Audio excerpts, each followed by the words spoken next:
Tuhan adalah gembalaku, takkan kekurangan aku. Saudara-saudari yang terkasih dalam Kristus, selamat pagi.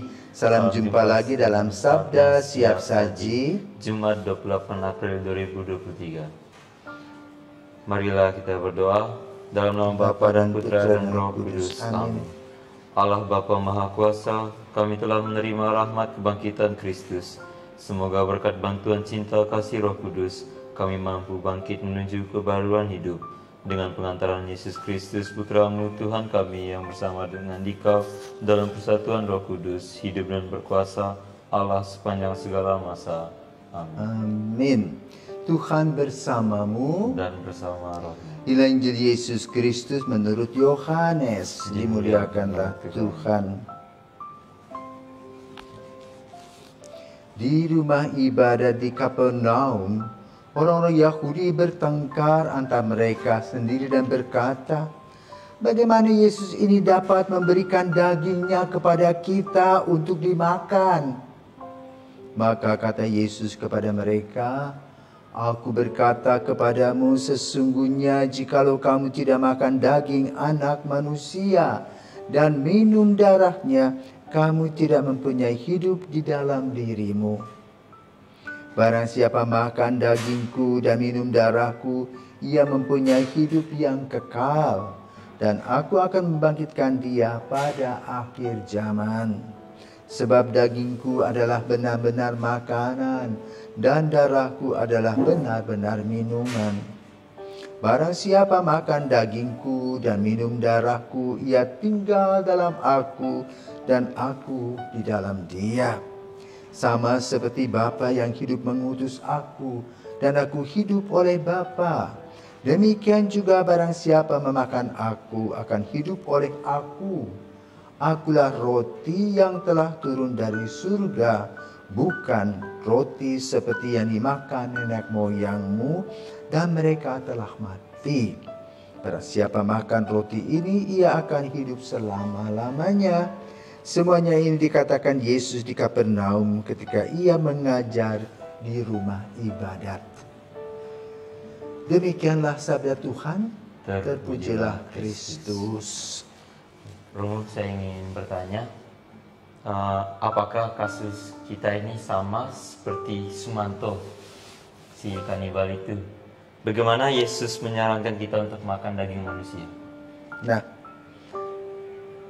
selamat pagi, Tulfo. Ya memang kalau kita secara letter luck ya, secara keduniaan berpikir makan daging manusia, menggerogoti itu seperti Sumanto itu menakutkan.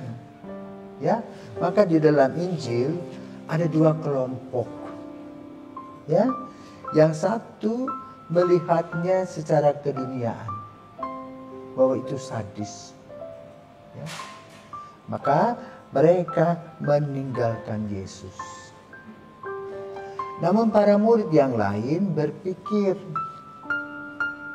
dan berharap serta percaya apa yang dikatakan oleh Yesus itu bukan asal-asalan, tetapi serius. Maka mereka kemudian merefleksikan, merenungkan apa toh maksudnya. Ya, sama seperti kalau kamu di sekolah, guru menerangkan tentang misalnya peredaran bumi, ya, di mana bumi ini mengelilingi matahari. Dulu Galileo Galilei mulai, tetapi Galileo Galilei tidak diterima, bahkan dihukum oleh gereja, karena dulu gereja berpikir bahwa pusat dari seluruh jagat raya ini bumi. Tetapi Galileo melihatnya secara berbeda.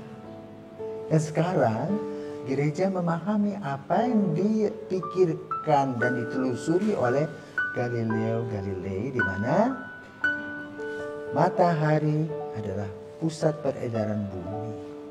Sementara bumi sendiri sampai hari ini masih menjadi tempat yang aman dan nyaman untuk manusia tinggali. Kenapa? Banyak air, ada atmosfernya, ada stratosfer dan sebagainya yang membuat kita bisa hidup bertahun-tahun. Ya. Jadi pemahaman itu merupakan sebuah proses. Yesus menjelaskan itu supaya kita berproses. Proses apa yang perlu kita gali? Itu proses iman. Ya. Yang pertama adalah satu, percaya bahwa Yesus adalah Putra Allah. Kalau kita percaya kepada Yesus yang Putra Allah, maka kita tidak berpikir bahwa kita akan dijebloskan oleh Yesus ke dalam jurang. Melainkan diberikan kenyamanan lebih. Maka kemudian kelompok yang kedua tadi, yang para murid itu merefleksikannya. Pertama sadar bahwa manusia adalah citra Allah. Yang lain-lain itu embel-embel. Maka kalau kita melihat strata yang ada dalam bumi ini, bebatuan, tanam-tanaman, binatang, itu mereka hanya punya badan dan jiwa. Lalu mati. Buktinya apa? Berapa banyak kamu makan ayam? Berapa banyak dalam hidup? 20 ekor ada? Ada ya? Apakah ayam-ayam itu berterbangan ketika kamu tidur? Kuek, kuek, kuek, kuek. Nggak ada toh? Artinya sudah selesai. Tapi kalau Sumanto tadi yang kamu tanya, makan manusia, dia akan datang minta tanggung jawab. Kenapa? Karena disitulah letak manusia lebih daripada makhluk yang lain.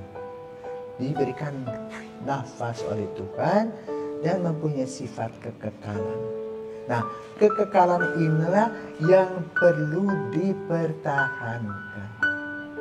Jadi bukanlah kekekalan itu hidup dalam kesia-siaan di dalam tubuh jasmani. Tetapi dia tetap utuh. Maka lalu Yesus menawarkan, akulah roti hidup. Artinya bahwa kehidupan rohanimu itu adalah anugerah. Rahmat yang Tuhan berikan, dan rahmat yang Tuhan berikan itu harus kamu pelihara. Dan sang pemelihara itu bernama Yesus. Maka dia memberikan kepada kita roti kehidupan. Orang tua kita memberi nasi atau roti biasa jasmani. Tapi Yesus sendiri memberikan kepada kita roti rohani. Nah inilah maksudnya akulah roti hidup. Dengan modal apa? Percaya. Ya.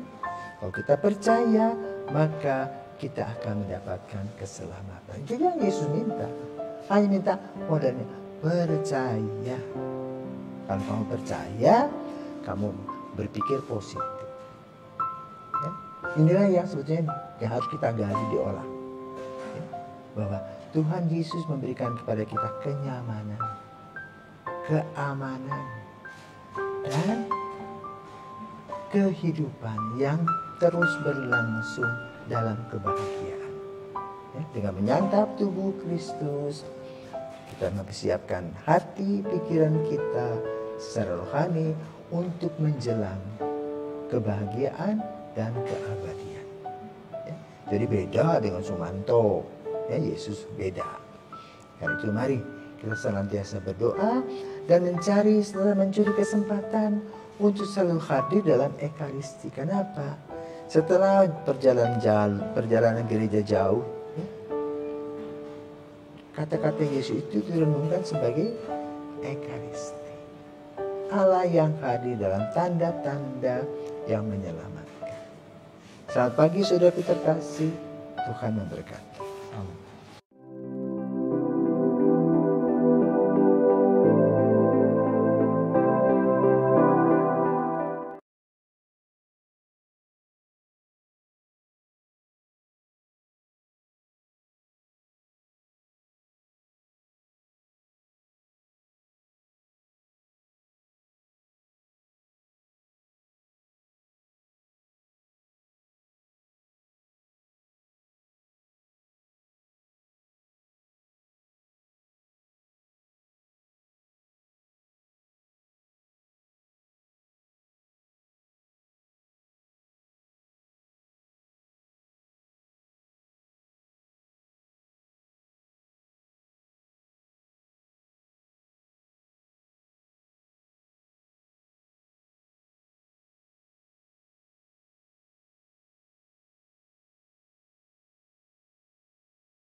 Amin.